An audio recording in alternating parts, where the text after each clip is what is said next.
Some weekends change your life. You don't see it coming. One moment you're stepping into a quiet house to escape your own silence. The next, you're staring into the eyes of someone you thought you knew and finding a reflection of everything you forgot about yourself. My name's Sofia. I'm 55, and I didn't come to my cousin's house looking for anything but peace. What I found instead was a connection I never expected. Deep, strange, undeniable. A young man with an old soul. A night full of quiet words and charged silences. A day that felt like freedom.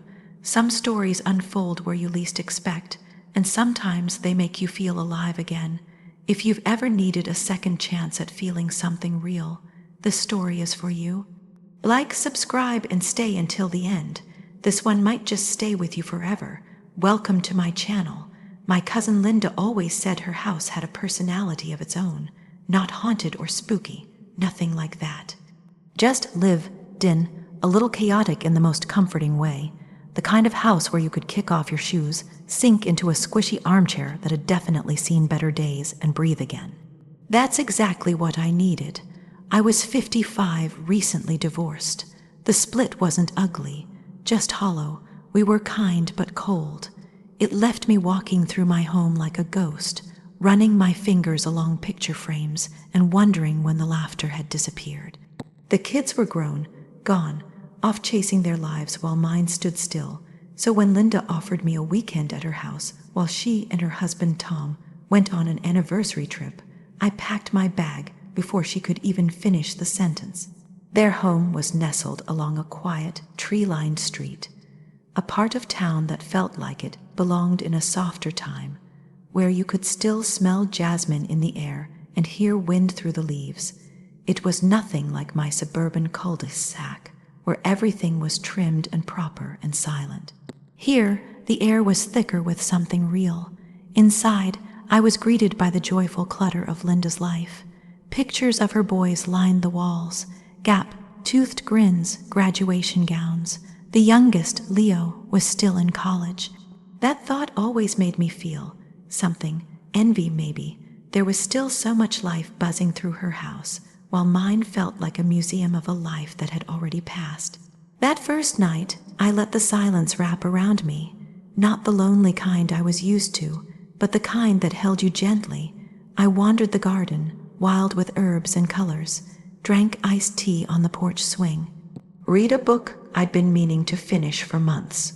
As the sun melted into the horizon in streaks of orange and violet, I felt something settle inside me. Peace. Later, I stood in the kitchen eating lasagna straight from the fridge. No need for plates or a table or small talk. There was something oddly freeing about it. I wrapped myself in an afghan and curled into the sofa, flipping through old photo albums, childhood birthdays, Christmases, messy smiles. I didn't even realize how long I'd been smiling at those pages. The house hummed around me, the fridge, the occasional creak of the floorboards. It wasn't empty. It was alive somehow. Eventually, I climbed into the guest bed, a cozy little room tucked at the back of the house, overlooking the garden. The sheets smelled of lavender, and the quilt was handmade.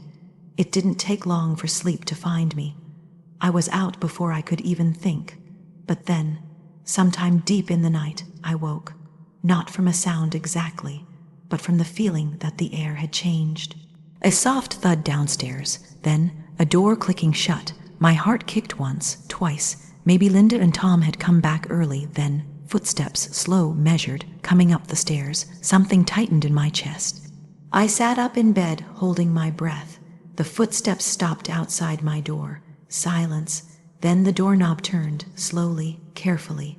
I gripped the quilt, heart thundering. The door creaked open. A tall figure stood in the doorway, backlit by the dim hallway light. My breath caught in my throat. He was taller than I remembered, much taller, but there was something familiar in the shape of his shoulders, the messy curls, the curve of his jaw. It was Leo, Linda's son. He hadn't seen me yet. His eyes were on the floor, moving with quiet steps, like he didn't want to wake anyone. A duffel bag hung from his shoulder. That's when I realized he didn't know I was here. He must have come home from college for the weekend, expecting his room to be empty. The fear drained from my body, replaced by something harder to define. Surprise, sure, but something else too. He finally looked up.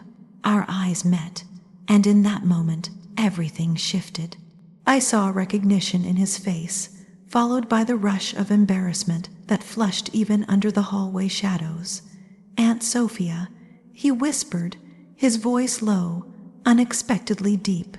"You scared me half to death," I said, trying to laugh, though my heart was still racing. He smiled, a crooked, lopsided grin that tugged at something in me. The boy who used to trail behind his dad at family barbecues wasn't a boy anymore. "I didn't know anyone was here," he said, backing up a step. "Dad didn't tell me you'd be staying.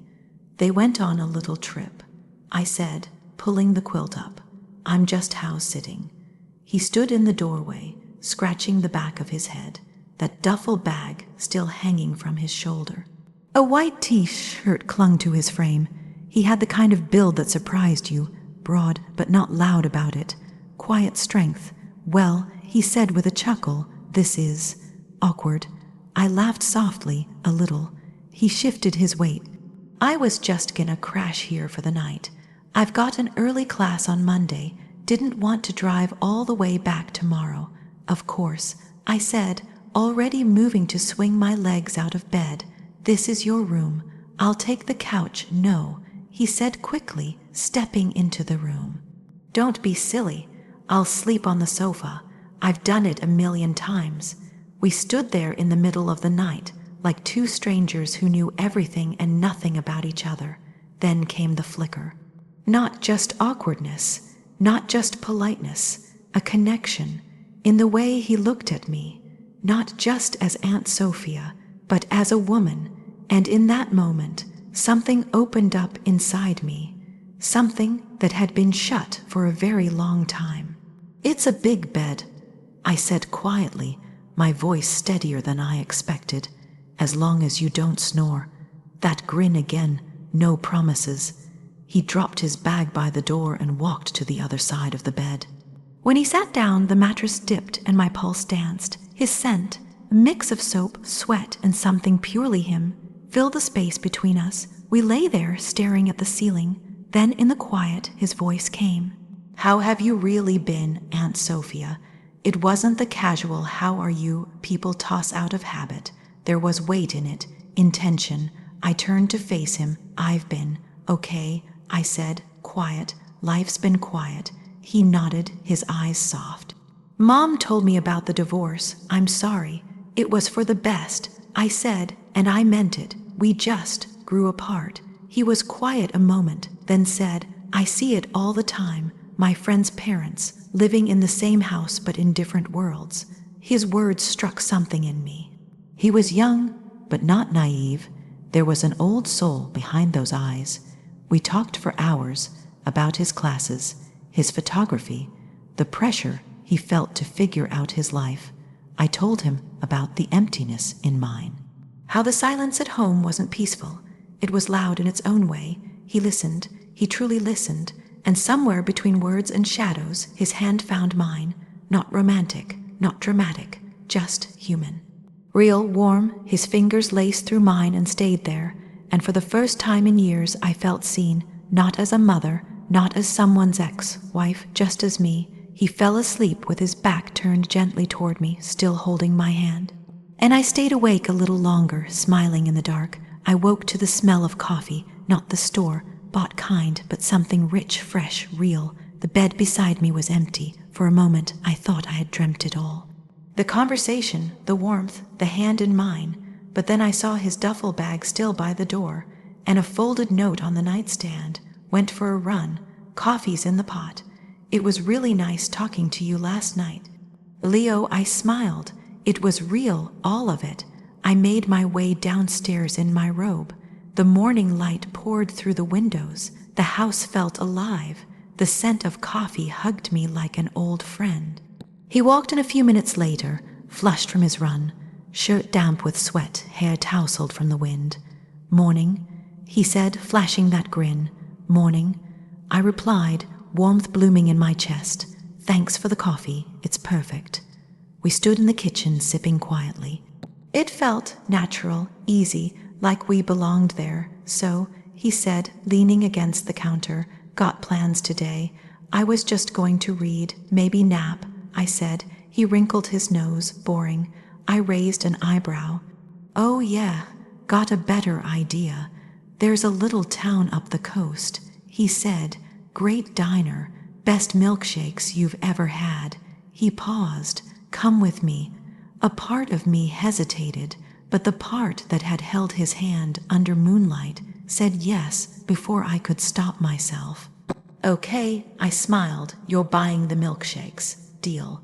That day changed everything. We drove with the windows down, music blaring, wind in our hair. We talked, laughed, shared stories we'd forgotten we even remembered.